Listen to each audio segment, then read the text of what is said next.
वाले नहीं है, क्योंकि कलयुग का प्रभाव है।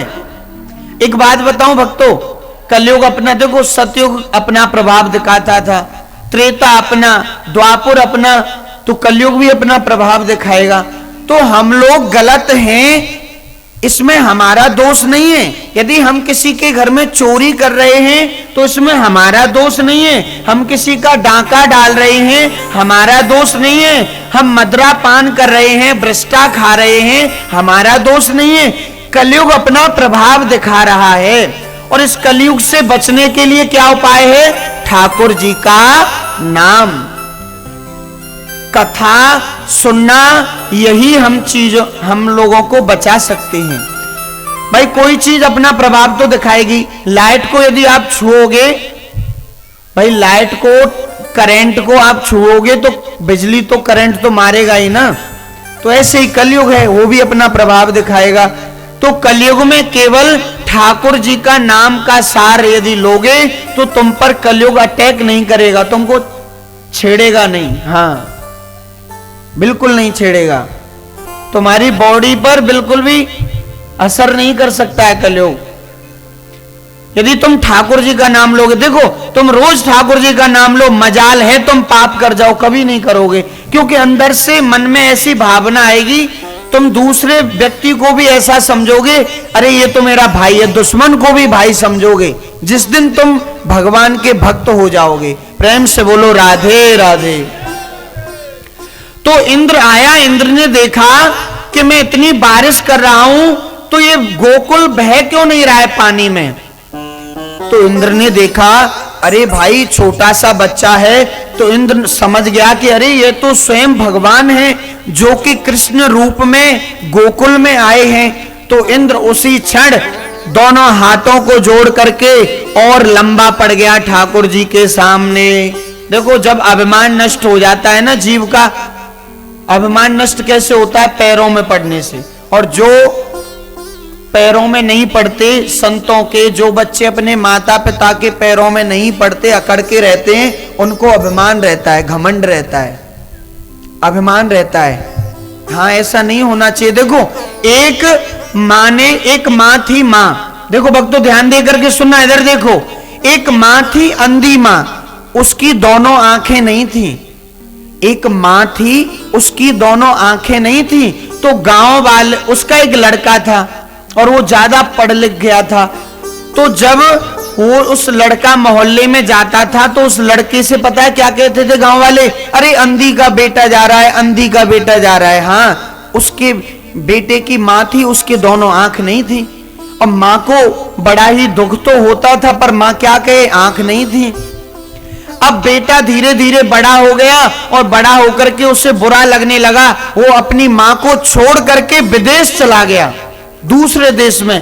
वो भी कहने लगा कि मैं अंधी माँ के पास नहीं रहूंगा, मुझे दुनिया ताने देती है। अब बताओ, माँ तो उसकी है। देखो इधर ध्यान दो, उधर क्या देते हो, उनको ही देख लो या कथा ही सुन लो। डिस्टर्ब होता है, कहां कहां से ढूंढ ढांड के प्रसंग ला रहे हैं हम, और आप लोग उसे भंग कर देते हो। प्रेम से बोलो राधे राधे। वह कहने लगा कि दुनिया मुझे ताने देती है, माँ तुमसे अंधी अंधी तो तुमसे तो कहती है, परंतु मुझसे कहते हैं अंधी का बेटा जा रहा है, अंधी का बेटा जा रहा है, अंधी का बेटा जा रहा है, मैं तुम्हें छोड़ करके विदेश चला जाऊंगा। और वो विदेश चला गया और वहां पढ़ लिख करके ऊंची पोस्ट लग गई, उसकी अच्छी जॉब लग गई, अच्छा कमाने लगा, और उसने वही विदेश जाकर के शादी कर ली। और अपनी माँ को नहीं बताया। एक ही तो माँ थी पर अंधी थी। अरे अंधी है, काली है, गोरी है तो तेरी माँ। अब उसने शादी कर ली। अब यहां पर माँ बूढ़ी हो गई भक्तों, माँ पर बुढ़ापा आ गया, माँ की एज ज्यादा हो गई। अब माँ जब बूढ़ी हो गई, जब माँ बूढ़ी हो गई भक्तों, तो माँ एक दिन मरने का समय आ गया माँ का। तो माँ बोली, अरे भाई कोई मोहल्ला वाले मेरे बेटे पर एक फोन कर दो, वो विदेश में है, मैं मरने वाली हूं। और जैसे ही फोन लगाया तो बेटा पता है क्या बोला? ज्यादा पढ़ा लिखा हो गया था। अरे मरे तो मर जाए ऐसी अंधी माँ तो, हाँ बेटा बोला मैं नहीं जाऊंगा। बोले मर जाए।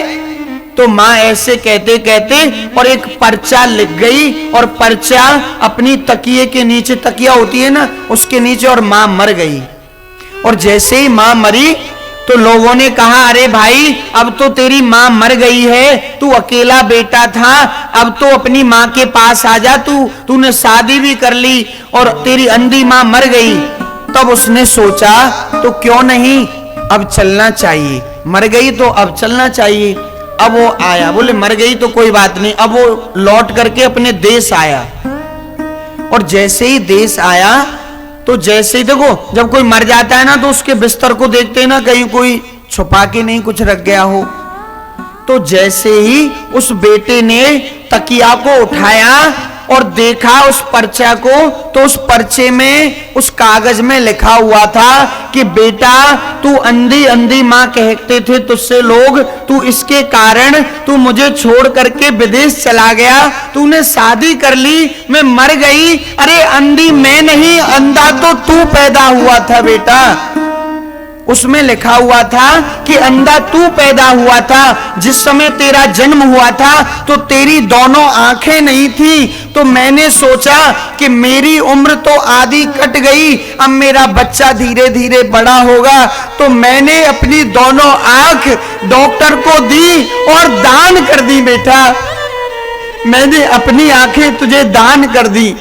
और मैंने तुझे इसलिए नहीं बताया कि मैं तुझे यदि बताऊंगी कि तू अंधा पैदा हुआ है तो तेरे बड़ा ही दुख होगा कि मैं अंधा पैदा हुआ था। मैंने अपनी दोनों आंखें दान कर दी थी, अंधी मैं नहीं, अंधा तो तू पैदा हुआ था, तूने ऐसे बुरे कर्म किए थे जो अंधा पैदा हुआ। और जब मैं तुझे बता देती तो तुझे बड़ा ही दुख होता ये, और मेरी आधी जिंदगी कट गई, मेरे बच्चे की जिंदगी कैसे कटेगी, इसलिए मैंने अपनी दोनों आंखें तुझे दान कर दी थी। अंधा तू पैदा हुआ था। उसी क्षण बच्चे के मन में वैराग्य आया और वो कहने लगा अरे माँ तू मुझे छोड़ करके कहां चली गई माँ। तब उसकी आंखों में आंसू आए, अरे माँ तू मेरी सबसे प्यारी माँ थी, तूने मुझे अपनी आंखें दान में दी और मैं तुझसे अंधा अंधा कहते रहा, ये दुनिया वाले ताने देते थे और मैं तुम्हें छोड़ करके विदेश चला गया, मैंने शादी भी कर ली और तुमने मुझे बुलाया मैं नहीं आया। अब भक्तों क्या हाथ मिला, अरे जब माँ मर गई तब तुझे माँ का ख्याल आ रहा है और जब माँ थी तब तूने सेवा नहीं की। ऐसे ही हम दुनिया वाले जब माँ जिंदी रहती है तो सेवा नहीं करते और मरने के बाद में तस्वीरों पर माला चढ़ाते रहते हैं, उन तस्वीरों पर माला चढ़ाते हैं और होली दिवाली कपड़ा गीला कपड़ा मार देते हैं, और जब माँ रहती है तो हम उसकी सेवा नहीं करते। अंधा तू पैदा हुआ था। तो कथा इस कहानी का यही कहना है बच्चों कि अपने माँ बाप अच्छे हैं बुरे हैं जैसे भी हैं अपने हैं। प्रेम से बोलो राधे राधे। तो माँ ने अपनी आंखें दान में दी। तो हमेशा माँ बापों की सेवा करनी चाहिए, अभिमान नहीं करना चाहिए। तो अभिमान उस देवराज इंद्र ने किया। अभिमान देवराज इंद्र ने किया कि जाओ बारिश कर दो।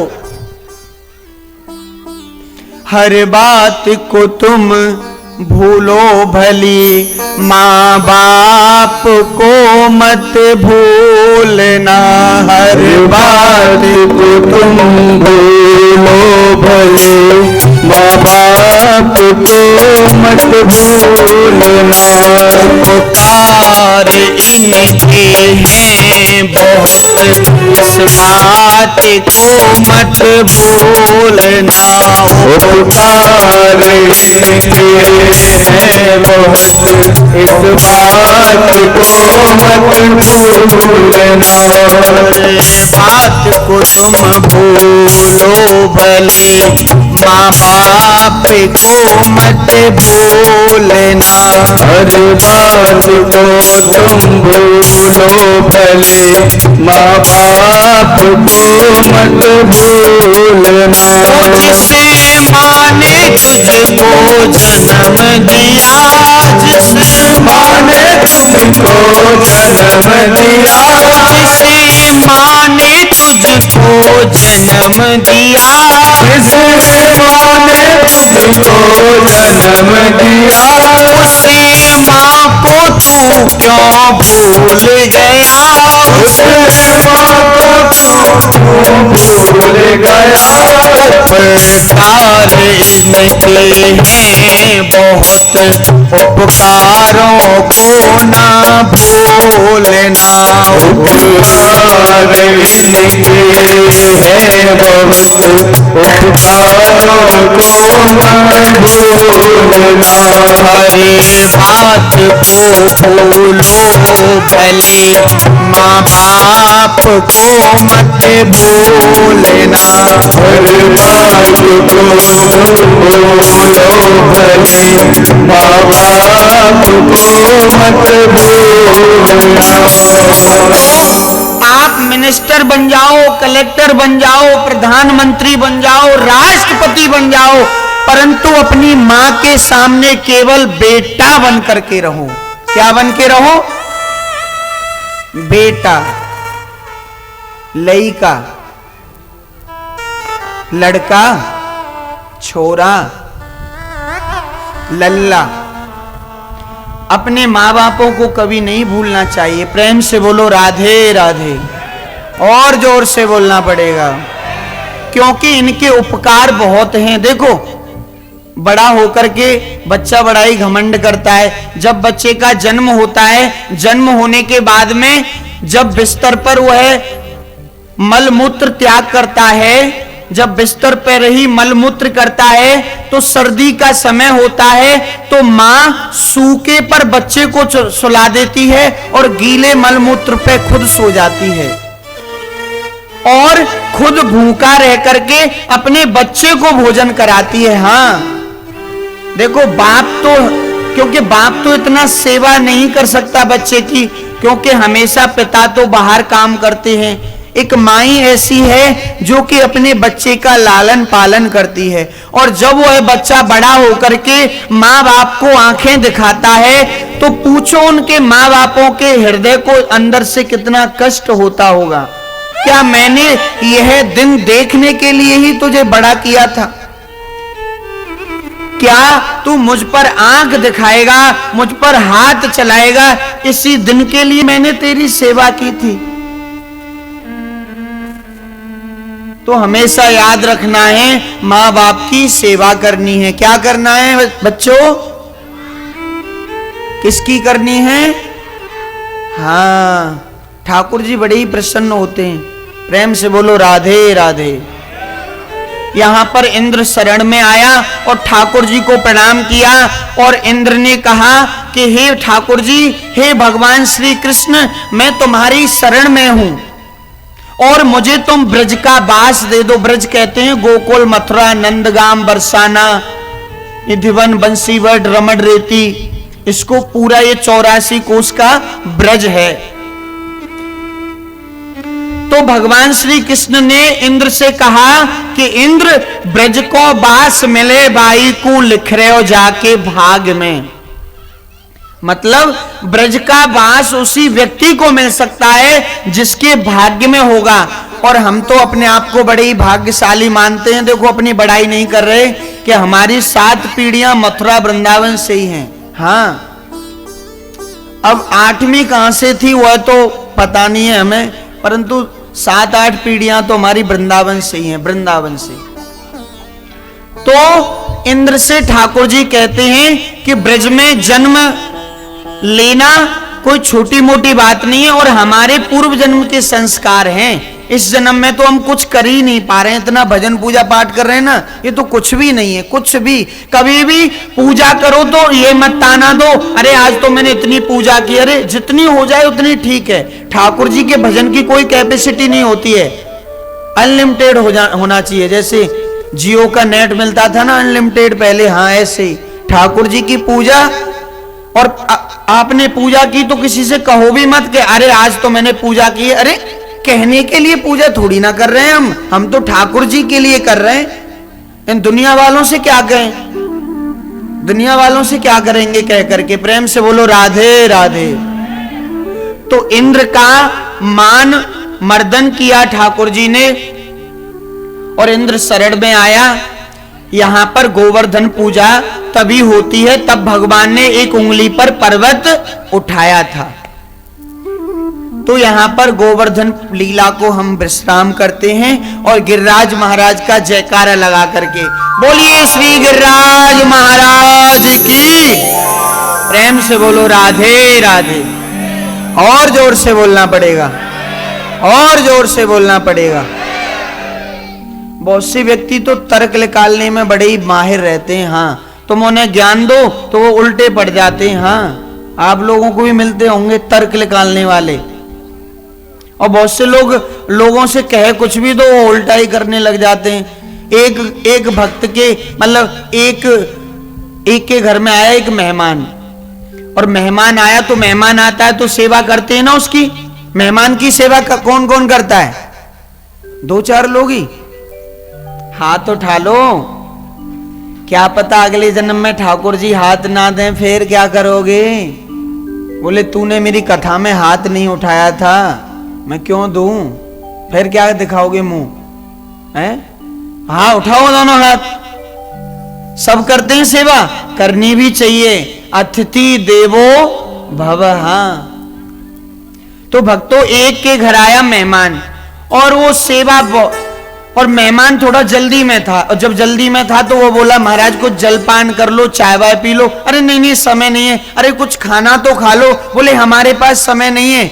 अरे समय नहीं है तो ऐसा करता हूं मैं बाजार से मंगवा देता हूं, बैठो। तो वो बोला ठीक है मंगवा दो। तो उस लड़के से बोला, वो जो उसका मित्र था जो जिसके घर आया था, वो बोला ए लड़के जा और तू जा हलवाई से गरम गरम जलेबी लेकर के आ, हमारे घर मेहमान आया, बनाने का टाइम नहीं है। बगल में दुकान थी। बोले पिताजी कैसे? बोले गरम गरम लेके आना। बोले कैसे? एकदम कढ़ाई से निकलती हुई जलेबी लेके आ। बोले ठीक है पिताजी मैं जा रहा हूं। और बेटा गया और बेटा ने 10 रुपए दिए उस हलवाई को और हलवाई से कहा हलवाई हमारे पिताजी ने गरम गरम जलेबी मंगाई एकदम कढ़ाई से निकलती हुई। और जैसे ही कढ़ाई में सेकते हैं घी में तेल में जो जिसमें भी रिफाइंड में जलेबी और सेकी, और वो सेकने के बाद में चाशनी जो होती है ना मीठी उसमें डालते हैं। पर उसमें जैसे ही डालने वाला था हलवाई से तो वो बोला अरे नहीं इसमें मत डाल, मेरे पिताजी ने एकदम कढ़ाई से निकलती हुई जलेबी मंगाई है।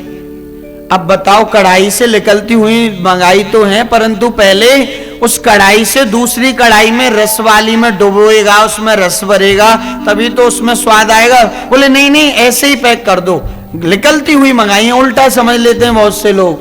अब वो निकलती हुई जलेबी ले गया। अब बताओ वह सिकी तो बहुत अच्छी है, उनमें जलेबी में कोई दोष नहीं है, परंतु वह रस में नहीं डूबी है। और रस में डूब जाती तो वह जलेबी हो जाती रस भरी। ऐसे ही हमें याद रखना है, इतना सुंदर जीवन मिला है, इसे कृष्ण राम के रस में, राम नाम के रस में, भागवत के रस में हमें डुबोना है। तभी इस जीवन की जो जलेबी रूपी जीवन है तभी इसका कल्याण होगा। हाँ अब तुम्हारा शरीर तो बहुत अच्छा है, बहुत ज्यादा हैप्पी हो, खाते पीते हट्टे खट्टे लट्ठे हो, बहुत पैसा है, और ठाकुर जी का भजन नहीं कर रहे हो तो सब कुछ बेकार है। इसी प्रकार ये जलेबी का उदाहरण है कि सिक्की तो बड़ी कड़क है, परंतु जब तक रस में नहीं डूबेगी तब तक वह रस भरी जलेबी नहीं होगी। इसी प्रकार अपने जीवन को कृष्ण नाम के रस में नहीं डुबाओगे तो हमारा जीवन बिल्कुल बेकार है। प्रेम से बोलो राधे राधे। और जोर से बोलना पड़ेगा, और जोर से बोलना पड़ेगा। तो यहां पर भक्तों भगवान श्री कृष्ण ने गोवर्धन पर्वत को उठाया। उसके बाद एक दिन भगवान अपनी मैया यशोदा से बोले, धीरे धीरे बड़े हो गए ना, मैया यशोदा से बोले मैया मैं तुम्हारे कान में एक बात कहूं। मैया बोली, कान्हा क्या कहना चाहते हो? तो कान्हा बोले, मैया मुझे शर्म लगती है। मैया बोली, अरे बेटे को मां से क्या शर्म? भाई बेटा यदि अपनी मम्मी से शर्म करे ये थोड़ी ना होता है, अपनी साली से करे और अपने साले से करे और सास ससुर से करे तो चलता है, परंतु बेटा कैसे माँ बाप से शर्म करे? तो कान्हा बोले, नहीं माँ मुझे शर्म आती है। बोले क्यों आती है? कि माँ मुझे गोदी में ले लो। तो भगवान को मैया यशोदा ने गोदी में लिया श्री कृष्ण को, और भगवान अपने मुंह से क्या कहने लगे कि मैया अब मैं बड़ा हो गया हूं, मेरा विवाह करा दे, मेरी शादी करा दे। तो मैया यशोदा बोली, कान्हा तू अभी छोटा सा है और विवाह करना चाहता है? बोले हाँ। तो मैया यशोदा जैसे बोल उठी अपने कान्हा से, अच्छा मैं तेरा विवाह तो करा दूंगी, परंतु तू बहू कैसी लेगा? बहू बोलते हैं ब्रजभाषा में, और आजकल घरवाली और इंग्लिश में बोलते हैं वाइफ, बोलते हैं बाइक। बाइक पंडित जी बाइक बोल रहे हैं, प्रेम से बोलो राधे राधे। तो कान्हा बोले, छोटे से अपने मुंह से बाल कृष्णलाल हमारे कन्हैया, मैया मेरा ब्याह करा दे, मेरी शादी करा दे। तो मैया बोली, मैं तेरी शादी तो करा दूंगी, पर तू बहू कैसी लेगा, घरवाली कैसी लेगा? तो कान्हा बोले, छोटी सी होनी चाहिए। बोले कितनी छोटी? इतनी छोटी हो कि मैं गैया बछड़ा चराने के लिए जाऊं तो अपनी बहू को अपनी जेब में धर के ले जाऊं। अब बताओ, बच्चा तो बच्चा, भगवान भी बच्चे, कैसी बातें कर रहे हैं मैया से। मैया बोली कि जेब में धर के ले जाओ। जेब में धर के यदि तू गैया बछड़ा चराने बहू को ले जाएगा तो वहां क्या करेगा? बोले ऐसा करूंगा, जब मैं गैया चढ़ाऊंगा तो मेरा मन नहीं लगेगा, तो बहू जेब में से निकाली, दो बात करी, फिर जेब में धर ली। बोले ऐसी बहू लेगा? तो मैया बोली, तो मैं ऐसा करूंगी, बाजार से मेले से तेरे लिए गुड़िया मंगवा दूंगी। तो भगवान रोने लगे, मैं तो सांचे की लूंगा। बोले सांचे? अब बच्चा तो बच्चा, भगवान भी छोटे से, भाई बच्चा हट करता है ना, मैं तो ये लूंगा वो लूंगा। तो बोले अच्छा तो बहू लेगा, तू ऐसी लेगा, अच्छा फिर क्या करेगा? बोले जब तेरा विवाह हो जाएगा तो हमें रोटी कौन देगा, हमारा क्या होगा? मैया बोली, जब तेरा विवाह हो जाएगा तो तू तो अपनी बहू में मस्त हो जाएगा। आजकल होता है ना, जब बहुत से बच्चे होते हैं कि जब शादी हो जाती है तो माँ बाप को भूल जाते हैं और घरवाली में मगन हो जाते हैं एकदम, हाँ बल्ले बल्ले। परंतु घरवाली का भी ध्यान रखो और अपने माँ बाप का भी ध्यान रखो। यह नहीं है कि शादी हो गई है तो केवल अपनी घरवाली के ही चक्कर में पड़े रहो। प्रेम से बोलो राधे राधे। देखो तीनों का ध्यान रखो, अपनी घरवाली का भी, क्योंकि वो अपना घरबार छोड़ करके तुम्हारे घर आई है। तो भक्तों, और भगवान कहने लगे कि मैया यशोदा आप चिंता काहे को कर रही हो, मैं तुम्हारे लिए एक यमुना जी के किनारे झोपड़ी बनवा दूंगी। भगवान बोले, और वहीं आप यमुना जी का पानी पीना और भगवान का भजन करना। अब बताओ, विवाह नहीं हुआ पर झोपड़ी बनवा रहे हैं भगवान। प्रेम से बोलो राधे राधे। फिर मैया बोली,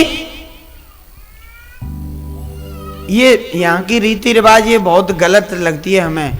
अब ये धूप बत्ती जलाते रहेंगे, सबका ध्यान इधर ही है। धूप बत्ती लास्ट में जलाया करें ना, आरती के समय पे जब जला देना। अभी तो आरती हो नहीं रही है, बेकार में जलाना है, आपका पुण्य तो मिलने वाला नहीं है। जाना है, दूसरे गांव से आई हैं, ठीक है जलाइए, खूब जलाइए और ऐसा जलाइए खूब धुआं करिए। प्रेम से बोलो राधे राधे। देखो कोई बुरा मत मानना, दिल पर मन ले जाना। हमारे यहाँ कथाएं ऐसी होती हैं, बिल्कुल कोई डिस्टर्ब नहीं करे, एकदम शांति से होती हैं। तो वही हमें आदत है, जब तुम्हारे गांव में 2-4 बार आ जाएंगे हम कथा करने तो फिर हमें भी अभ्यास हो जाएगा। और छत्तीसगढ़ी भी अब की बार यदि भगवान कृपा करेंगे तो हम थोड़ी बहुत सीख करके आएंगे। हाँ, छत्तीसगढ़ी भाषा बहुत प्यारी भाषा है। लई का, लड़के से लई का कहते हैं ना, राधे राधे। छत्तीसगढ़िया सबसे बढ़िया। हाँ, अपनी बड़ाई अपने मुंह से ही कर रहे हो। तो यहां पर भक्तों भगवान कह रहे हैं मैया से कि तुम मेरा विवाह करा दो मैया। तो मैया बोली कि कान्हा मैं तेरा विवाह तो करा दूंगी, पर तू शादी की कोई रीति रिवाज जानता है? भाई शादी के बारे में कुछ जानता है कि वैसे ही कह रहा है कि विवाह करा दो? तो भगवान बोले हाँ मैया मैं जानता हूं रीति रिवाज। बोले कैसे? कि मैया सबसे पहले तो एक नायिका और एक ब्राह्मण का आएगा, रिश्ता करने के लिए आते हैं ना, हमारे यहाँ तो नायिका और ब्राह्मण का आते हैं पीरी चिट्ठी लेकर के। बोले फिर क्या होगा? कि मेरा जब विवाह हो जाएगा, पक्का हो जाएगा, जब मैं बारात के लिए जाऊंगा तो मैया मुझ पर हल्दी लगाना। तो मैया बोली कि कान्हा मैं तुझ पर हल्दी क्यों लगाऊं? कि मैया मैं हूं काला, और मैं यदि वहां विवाह करने के लिए जाऊंगा अपना, तो कहीं मेरी बहू मुझसे विवाह नहीं करे तो। भगवान सांवले थे ना, भगवान का रंग कैसा था? सांवला। जो रंग सांवला जिसका रंग होता है ना, वो ये मत सोचा करो कि हम काले हैं। अरे काले कृष्ण जी के प्यारे होते हैं। हाँ, जो काला कलर है ना सांवला, वो सबसे अच्छा कलर है।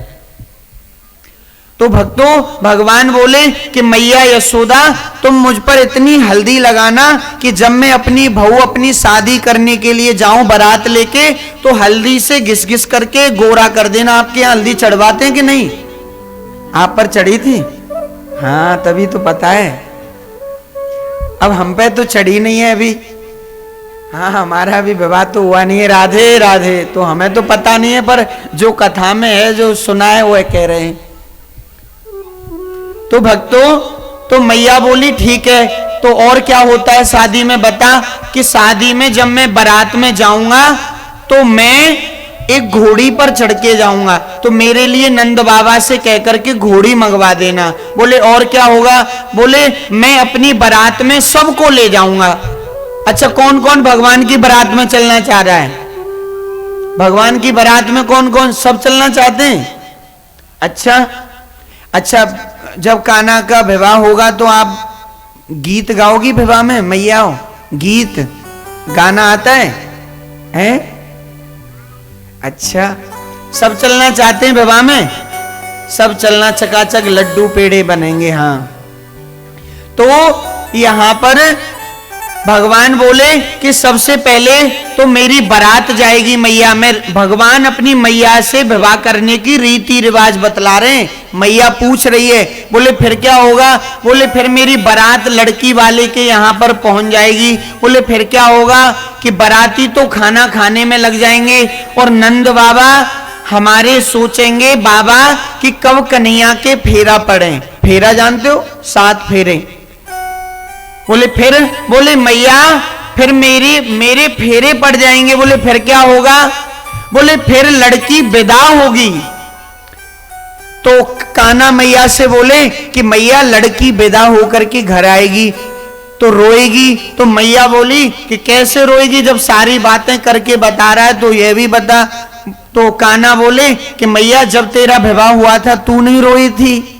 मैया बोली तू ही बता दे, जब पूरी स्टोरी तू बता रहा है तो कान्हा ने मैया को गले लगाया और रोने लगे, और मैया को बता रहे हैं मेरी बहू ऐसे रोएगी, ओ मेरी मैयारी मोको जल्दी बुला लियो।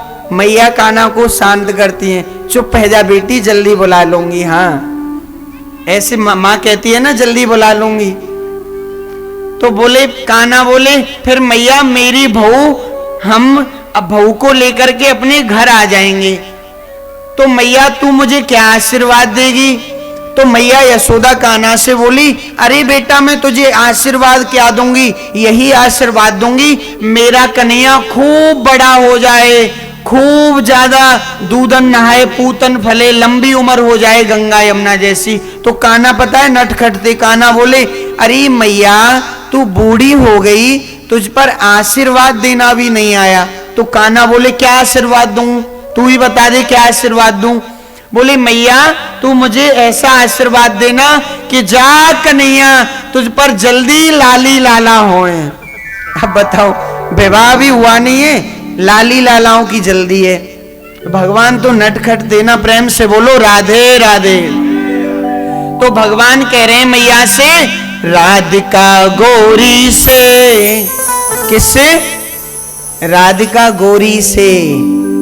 राधिका गौरी से, ब्रज की छोरी से, मैया करा दे मेरो प्यार। राधिका गौरी से, ब्रज की छोरी से, मैया करा दे मेरो प्यार।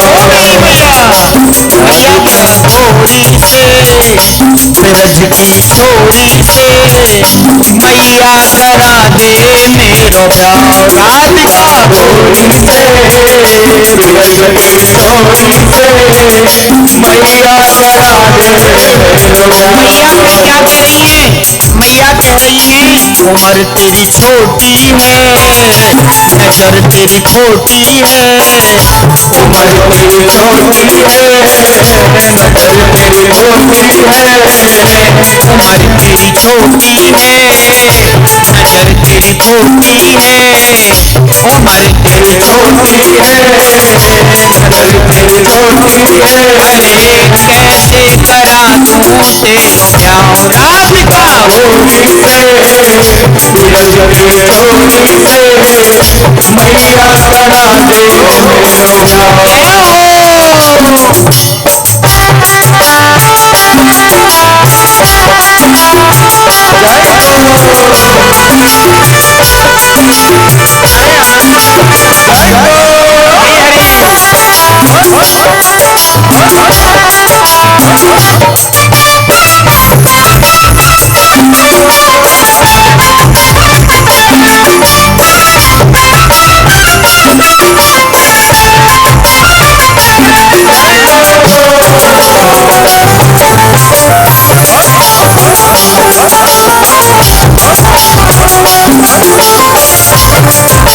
कहने लगे भगवान, और जो नहीं ब्याह कराए तेरी गैया नाही चराओ। जो नहीं ब्याह कराए तेरी गैया नाही चराओ। अरे जो नहीं ब्याह कराए तेरी गैया नाही चराओ। जो नहीं ब्याह कराए तेरी गैया नाही चराओ। अरे आज के बाद मेरी मैया तेरी दहली पर ना आओ। आज के बाद मेरी मैया तेरी दहली पर ना आओ। अरे आज के बाद मेरी मैया तेरी चौकट पे ना आओ। आज के बाद मेरी मैया तेरी चौकट पे ना आओ। आएगा ये मजा मेरे त्योहार का। राधिका गौरी से, ब्रज की छोरी से, मैया करा दे मेरो प्यार।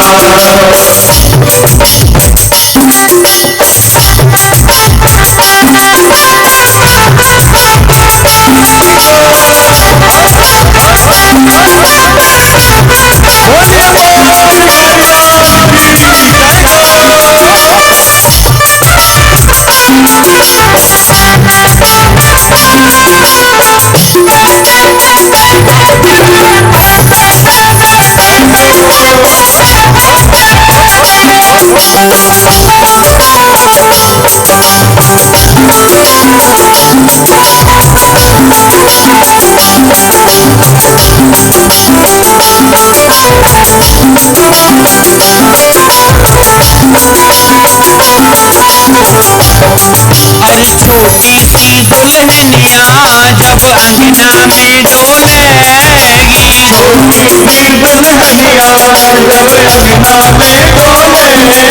अरे छोटी सी दुल्हनिया जब अंगना में डोलेगी। छोटी सी दुल्हनिया जब अंगना में डोलेगी। वो तेरे सामने मैया वो घूंघट ना खोलेगी। तेरे सामने मैया वो घूंघट ना खोलेगी। वो तेरे सामने मैया वो घूंघट ना खोलेगी। तेरे सामने मैया वो घूंघट ना खोलेगी।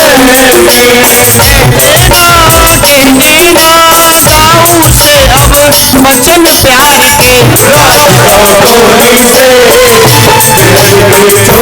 गोरी से मैया करा दे मेरो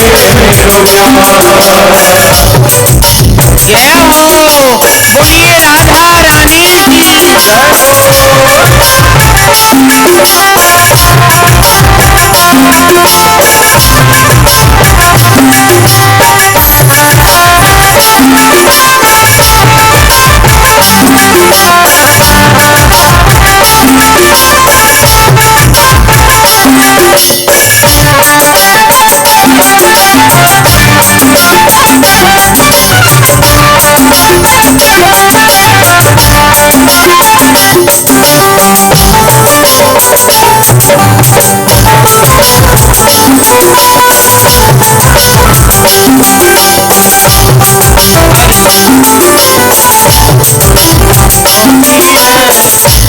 राधा रानी की अरे सुन बातें काना की मैया बेटी मुस्काए सुन बातें काना की मैया बेटी मुस्काए अरे सुन बातें काना की मैया बेटी मुस्काए सुन बातें काना की मैया बेटी मुस्काए अरे लेके बलैया मैया हिबड़े से अपने लगाए लेके बलैया मैया हिबड़े से अपने लगाए अरे लेके बलैया मैया हृदय से अपने लगाए लेके बलैया मैया हिबड़े से अपने लगाए अरे सुन लीजिए वचन प्यार के राधिका गोरी से लक्ष्मी छोरी से मैया करा दे मेरो उम्र तेरी छोटी है उम्र तेरी छोटी है उम्र तेरी छोटी है उम्र तेरी छोटी है कैसे करा दूं तेरो ब्याह जय हो गोरी से लक्ष्मी छोरी से राधिका गोरी से लक्ष्मी छोरी से मैया करा दे मेरो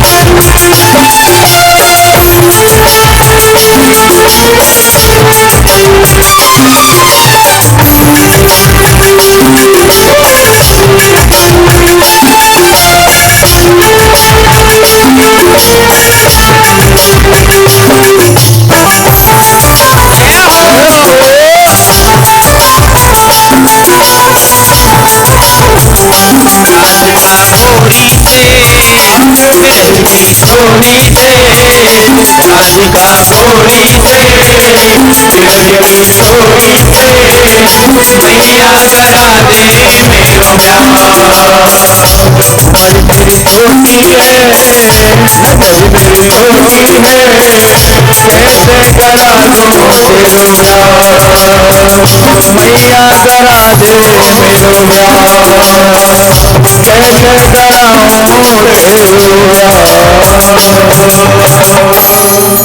प्रेम से बोलो राधे राधे राधे राधे थोड़ा और जोर से बोलो राधे राधे थोड़ा और जोर से बोलो राधे राधे। ये हुई ना बात। अब लग रहा है कि आप लोग कथा सुन रहे हैं। अभी इस समय सबका ध्यान मेरी तरफ है। हाँ, ध्यान को इधर ही रखोगे तो ही कुछ मिलेगा, नहीं तो आप बैठ करके चले जाओ घर, कुछ नहीं मिलने वाला है। हाँ, ध्यान भटकाने वाले बहुत लोग होते हैं। हाँ, तो मैं कोई फोन करके ध्यान भटकाएगा, कोई कहेगा अरे अरे देख टेंट कितना बढ़िया है, ये गाना अच्छा नहीं गा रहा है, पंडित जी मंत्र अच्छा नहीं बोल रहे हैं। हाँ, ध्यान भटकाने वाले बहुत लोग होते हैं। देखो, एक भक्त गया मंदिर में, भोले बाबा के मंदिर में, क्या करने? दिया जलाने के लिए। क्या करने गया?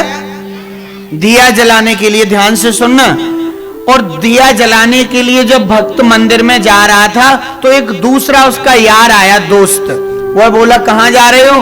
बोले मैं शंकर जी के मंदिर में दिया जलाने के लिए जा रहा हूं। बोले क्यों जा रहे हो? अरे बोले दिया जलाने जा रहा हूं। बोले दिया जलाना अच्छी बात नहीं है, कोई भगवान नहीं होता है। बोले क्यों नहीं होता है? अरे भगवान क्या तुम्हें खाने को दे जाएगा? अब बताओ, ऐसे बोला भगवान को तुम्हें खाने को दे जाएगा? बोले अरे भाई दिया जलाने दो। अब वो बोला, जो दिया जलाने के लिए जा रहा था वह बोला कि अरे हम दिया इसलिए जला रहे हैं क्योंकि हमारे पुरखों के पुरखे पिताजी के पिताजी पूजा करते आए हैं। भाई बाप पूजा करेगा तभी तो बेटा, जब बाप में ही संस्कार नहीं होंगे तो बेटे में कहां से आएंगे? कि हमारे पुरानी पीढ़ी से दिया जलता आ रहा है तो हम दिया जलाने के लिए जा रहे हैं। अब पता वो क्या बोला तर्की आदमी, अरे इतने दिन से गलती चली आ रही है तो तुम भी उसी गलती को दोहराओगे, तुम तो उसे सुधारो। अब दिया जलाने वाला व्यक्ति बोला कि भाई इससे मैं जितनी बातें करूंगा ये तर्क करेगा। तो वो बोला दिया, जो तर्क कर रहा था वो बोला कि अच्छा ये बताओ इस दिए में ज्योति कहां से आई? ये जो जल रहा है दिया, तर्क करने वाला बोल रहा है दिए में ज्योति कहां से आई? और जो जलाने के लिए जा रहा था वह बोला तुम ही बता दो कहां से आई। अब वो जलाने के लिए जा रहा था वह मन में सोच रहा है कि मैं इससे कहूंगा कि माचिस से ज्योति जली इसमें, तो फिर ये तर्क करेगा क्योंकि 2-3 बार बता चुका हूं इसे। तो उसने क्या किया, जो जलाने के लिए जा रहा था उसने फूंक मारी और दिया बुझा दिया। अब उसने जो पूछ रहा था, जो नहीं जला रहा था वो पूछ रहा था कि दिए में ज्योति कहां से आई। अब जो जलाने वाला था वह बोला अब तुम ये बताओ कि ज्योति कहां गई, ज्योति कहां गई? बोले कि हमें क्या पता है, तो हमें भी नहीं पता कहां से आई। अरे भाई जब तुम्हें ये नहीं पता कि ज्योति कहां से आई तो हम कैसे बता दें अब कहां गई? जहां से आई थी वहीं चली गई। भाई जहां से आई थी वहीं चली गई। तो तर्क करने वाले बहुत मिल जाएंगे आपसे। तो हमें क्या करना है, अपने जीवन में तर्क वाले मनुष्यों को एक साइड में रख के और सीधे ठाकुर जी के मंदिर में जाके अपने परमात्मा का धन्यवाद करना है। हे परमात्मा, मुझे तुमने इतने सुंदर इस जीवन में हाथ दिए, आंख दी, मुंह दिया, इतना सुंदर परिवार दिया, इसी तरीके से मैं तुम्हारा भजन करूं और अगले जन्म में मुझे मनुष्य ही बनाना। प्रेम से बोलो राधे राधे। और तर्क करने वाले क्या बनेंगे? कुत्ता, बिल्ली, गधा। हाँ फिर करते रहना, बताया था ना उसने गधा कैसे करता है, होंचू होंचू। हाँ प्रेम से बोलो राधे राधे राधे राधे। तो जीवन में हमें तर्क नहीं करनी है। देखो दुनिया वाले तो चाहते ही नहीं कि तुम आगे बढ़ो, तुम थोड़ा कोई अच्छा काम करो, तुम्हारी टांग खींचने के लिए वो तैयार बैठे हुए। हाँ चाहते ही नहीं है। कोई चाहेगा कि तुम चाहोगे कि कोई दूसरा पैसे वाला हो जाए? नहीं चाहोगे। तो दुनिया की बातों को साइड में रख के हमें तर्की इंसानियों से बच करके और सीधे ठाकुर जी के चरणों में जाना है। प्रेम से बोलो राधे राधे। तो यहां पर भक्तों ठाकुर जी का विवाह मैया ने बोला कि तेरा मैं विवाह करवा दूंगी। राधा रानी से देखो, जो भक्त कहते हैं ना कि राधा रानी से प्रेम किया है, ठाकुर जी ने विवाह नहीं किया है। विवाह किससे किया है? रुक्मिणी जी से। हमेशा याद रखना, बहुत से लोग कहते हैं राधा जी के साथ विवाह नहीं हुआ। अच्छा विवाह क्यों नहीं हुआ? कोई बता सकता है क्यों नहीं हुआ? क्यों नहीं हुआ? हम बताएंगे आपको, हम किस लिए बैठे हैं। विवाह इसलिए नहीं हुआ कि राधा ही कृष्ण है, कृष्ण ही राधा है। राधा कृष्ण स्वरूपामयी कृष्णम वंदे राधिकम, मतलब जो कृष्ण है ना उन्हीं का एक रूप राधा है। अब अच्छा एक बात बताओ, तुम अपने आप से विवाह कर सकते हो क्या? मैं अपने आप खुद से? भाई विवाह होने के लिए दो होना बहुत जरूरी है, चाहे वह पुरुष हो चाहे स्त्री हो, दूसरे का होना जरूरी है ना। तो राधा ही कृष्ण है और कृष्ण ही राधा है, अंतर नहीं है, केवल देखने में वह अलग हैं। तो राधा जी ने केवल प्रेम किया था, भगवान श्री कृष्ण से विवाह नहीं किया था। विवाह किसके साथ हुआ? रुक्मिणी जी के साथ में। राधा कृष्ण दोनों एक हैं, इनमें कोई अंतर नहीं है। अच्छा, हमारे बिहारी जी के मंदिर में तुम जाओगे ना, बांके बिहारी, कभी वृंदावन जाओ आप, तो बिहारी जी की प्रतिमा तो बहुत बड़ी है और राधा जी की छोटी सी है, और राधा जी ने घूंघट मार रखा है, घूंघट में, और घूंघट में जो स्त्री रहती है उनका मुंह देख नहीं सकते। अब बहुत से लोग प्रश्न करते हैं कि भाई बिहारी जी का तो मुंह खुला हुआ है, राधा रानी का क्यों ढका हुआ है? अच्छा, क्यों ढका हुआ है? इसका एक कारण है। संतों का भाव है कि काना है काले कलूटे, तो उन्हें दुनिया देखती है, और जिस समय राधा रानी ने अपना घूंघट उठा दिया तो हमारे कन्हैया को कोई नहीं देखेगा, केवल राधा रानी के ही दर्शन करेंगे। राधा रानी इतनी सुंदर है, कन्हैया से कई गुना सुंदर थी राधा रानी। और भला कोई पत्नी चाहती है, भला कोई प्रेमी चाहता है कि अपने दूसरे की बुराई सुने या नीचा देखे? कोई नहीं चाहता। इसी प्रकार राधा रानी ने अपना मुंह ढक करके रखा है। बिहारी जी के मंदिर में राधा रानी का मुंह खुला हुआ नहीं है, ढका हुआ है, कभी भी जाओ तो देख लेना। और राधा वल्लभ जी का मंदिर है वहीं बाजू में, उनका भी मुंह ढका हुआ है। प्रेम से बोलो राधे राधे।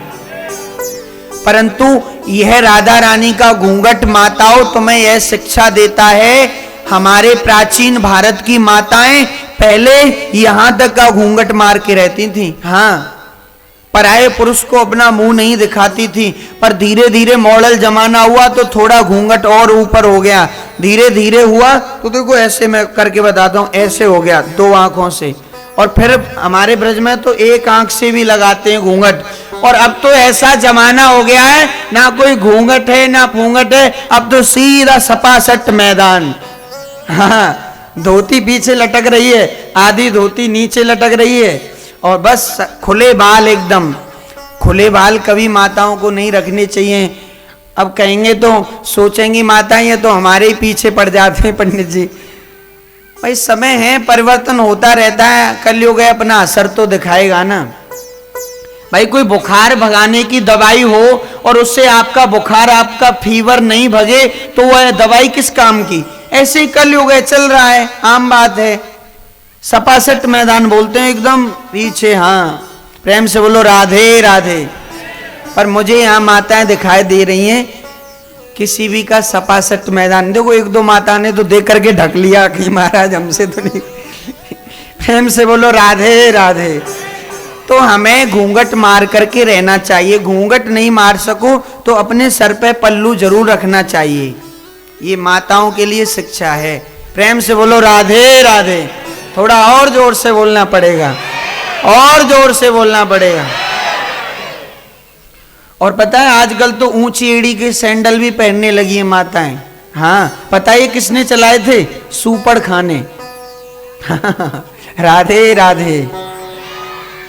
तो भक्तों, यहाँ पर भगवान श्री कृष्ण अपने विवाह की कहते हैं तो मैया कहती हैं ठीक है मैं तेरा विवाह करवा दूंगी। अब भक्तों, हम जिस लीला में प्रवेश कर रहे हैं वह लीला बड़ी ही शांति से सुनने की है। वह है महारास लीला। क्या है? महारास। गोपियों ने भगवान श्री कृष्ण के साथ में रास किया था।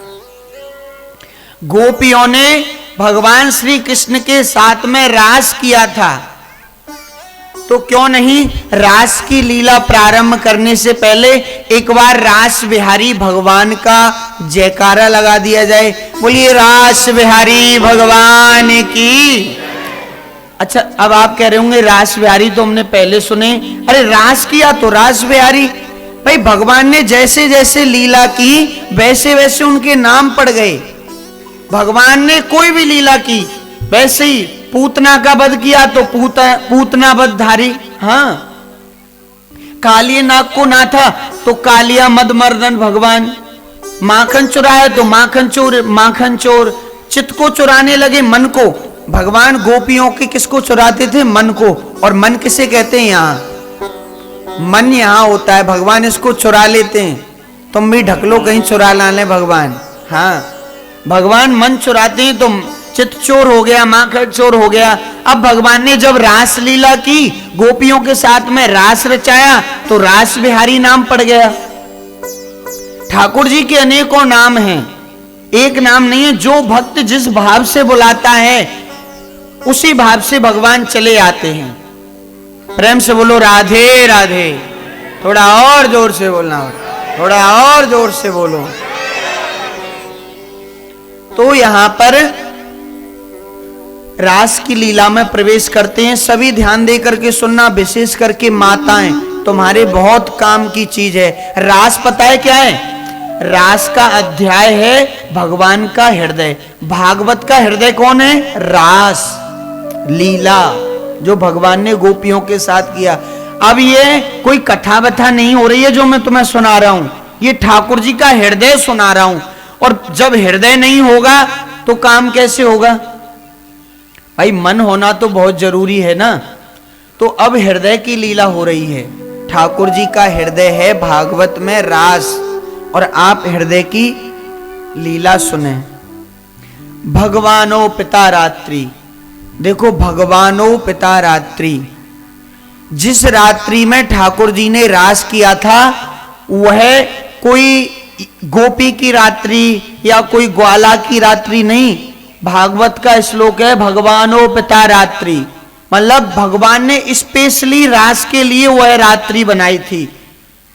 भगवानो पिता रात्रि, कौन सी रात्रि थी वह? किसी को पता है? शरद पूर्णिमा की रात्रि, अभी निकल करके गई है शरद पूर्णिमा। शरद पूर्णिमा वाली रात्रि आती है, उस रात्रि को भगवान श्री कृष्ण ने गोपियों के साथ में रास रचाया। अब देखो भक्तों ध्यान दे करके सुनना। अब यहां मेरे गोविंद ने रात्रि के 12 बजे कदम के पेड़ पर बैठ करके अपनी बंसी को बजाया।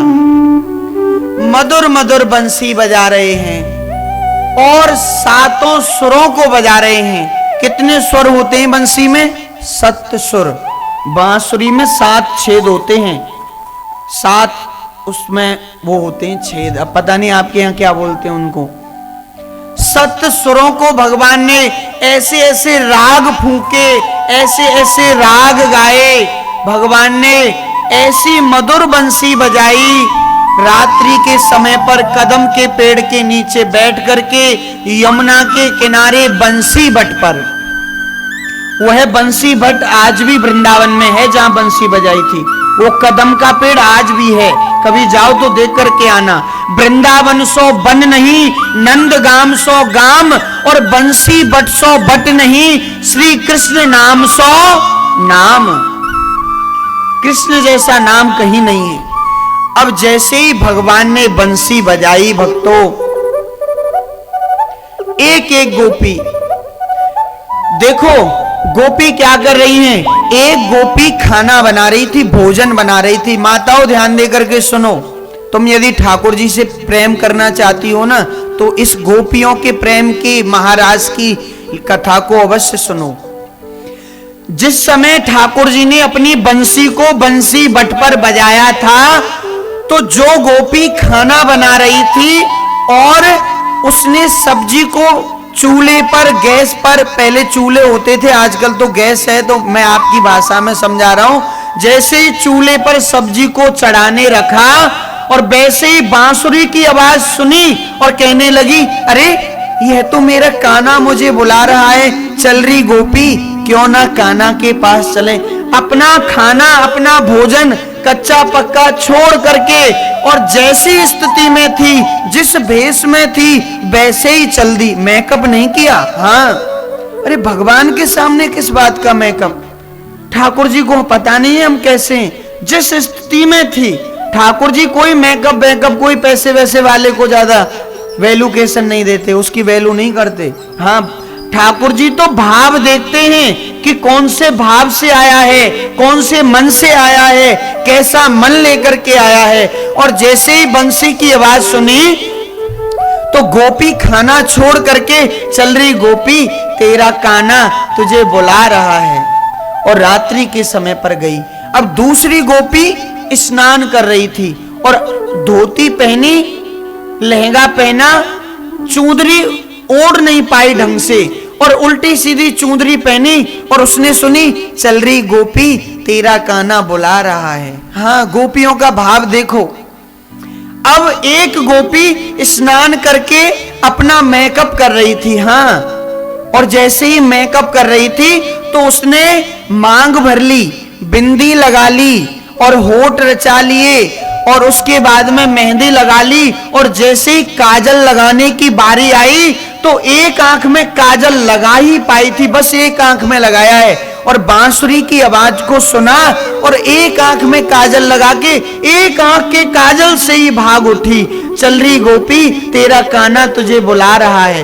अच्छा, दूसरी गोपी बोली कि तूने एक आंख में काजल लगाया है और दूसरी आंख में नहीं लगाया है और तू तो कान्हा के पास जा रही है। फिर वो फटक से दोबारा अपने घर भाग करके गई तो उसने काजल निकाला और ऐसे हाथों पे लिया और मुंह पर ऐसे पोत लिया। हाँ, लगाया नहीं, अरे जल्दी थी, जल्दी में थोड़ी ना मेकअप होता है।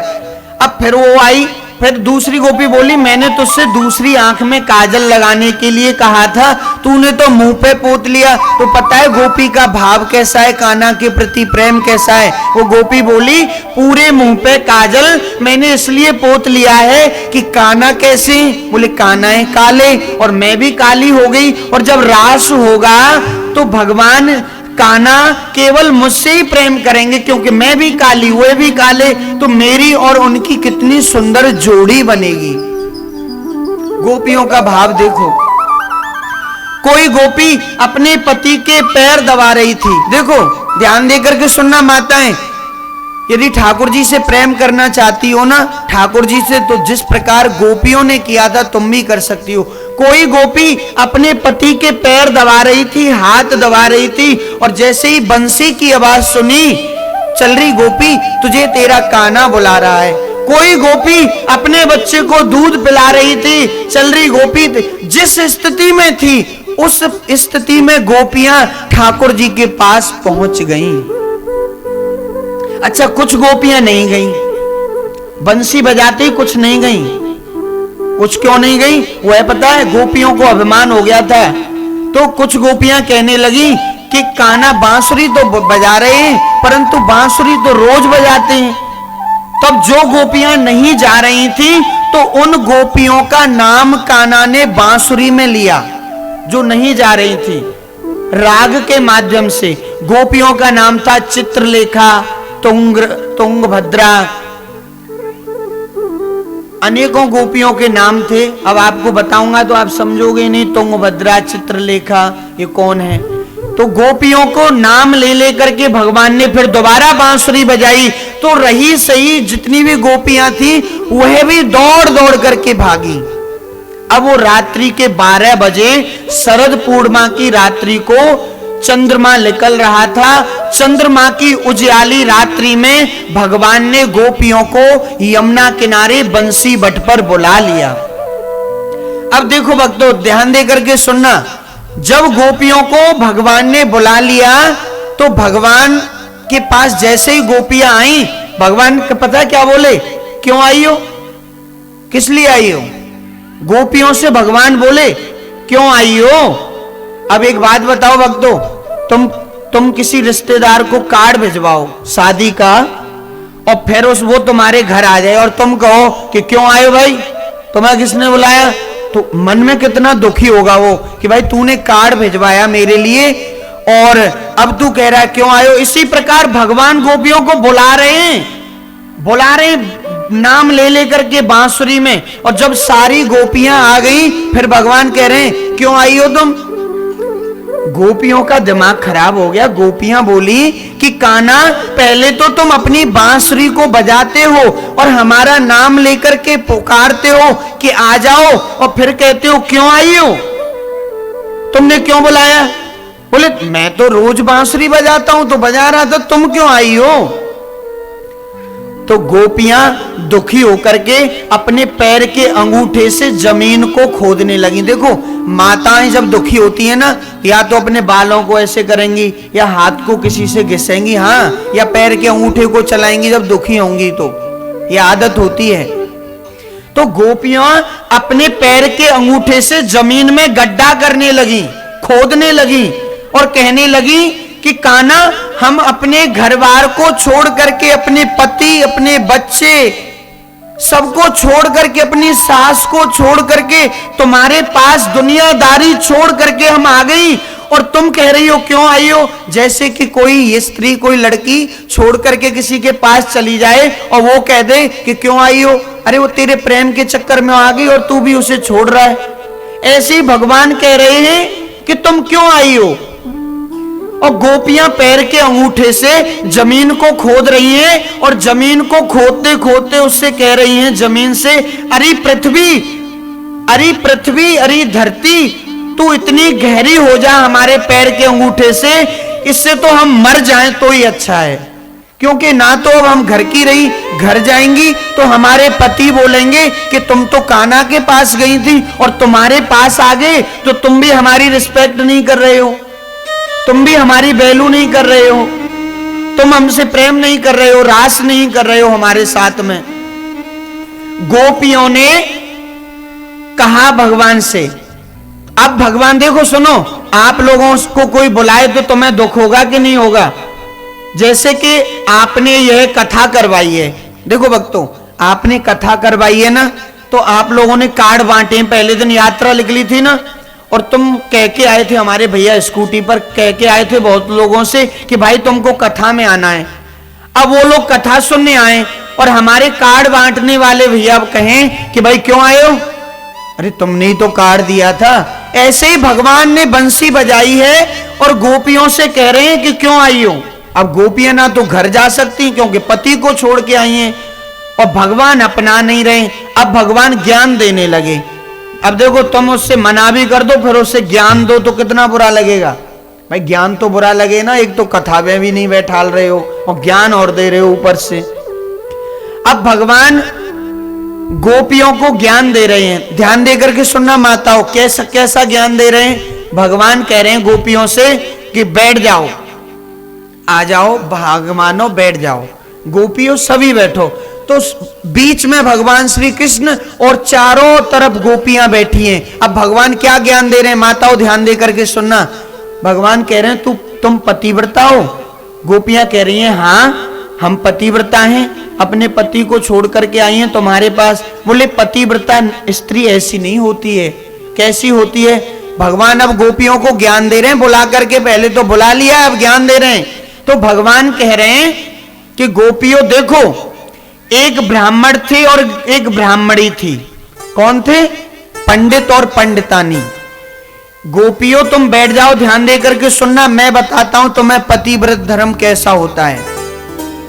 एक ब्राह्मण थे और एक ब्राह्मणी थी, और जो ब्राह्मण थे, पंडित जी थे, वह पंडित जी प्रकांड विद्वान थे और वो प्रतिदिन हवन करते थे। क्या करते थे? हवन। तो हवन करके गोपियों, वो ब्राह्मण हवन करके, एक दिन हवन को करके और वह तुरंत दूसरे गांव में हवन करने के लिए चले गए। अपने घर में भी करते थे और दूसरे गांव में चले गए। अब दूसरे गांव से जब वो हवन करके आए तो वह थक गए थे, भाई काम करके आएगा तो थक जाएगा ना आदमी। तो ब्राह्मण के, जब वो ब्राह्मण थक गए तो वह पंडित जी आकर के बैठ गए ब्राह्मणी की बगल में, और बैठते बैठते वो पंडितानी के सर पर, अब पंडितानी के पैर पर, अपने पैर बोलते ना, पैर पर सिराना रख के सो गए ब्राह्मण देव। अब जैसे ही सिराना अपना सर रख के सो गए, ब्राह्मण देव पैर पर अपनी ब्राह्मणी के, अपनी पत्नी के पैर पर सर धर के सोए, तो उन्हें नींद लग गई बहुत ज्यादा, सो गए। अब ब्राह्मण का, पंडित जी का एक छोटा सा बच्चा है, छोटा सा बच्चा करीब 1.5-2 साल का। अब वो बच्चा खेलता खेलता खेलता खेलता जो अग्नि कुंड था उसमें गिरने के लिए जा रहा है। पतिव्रता स्त्री का धर्म बता रहा हूं।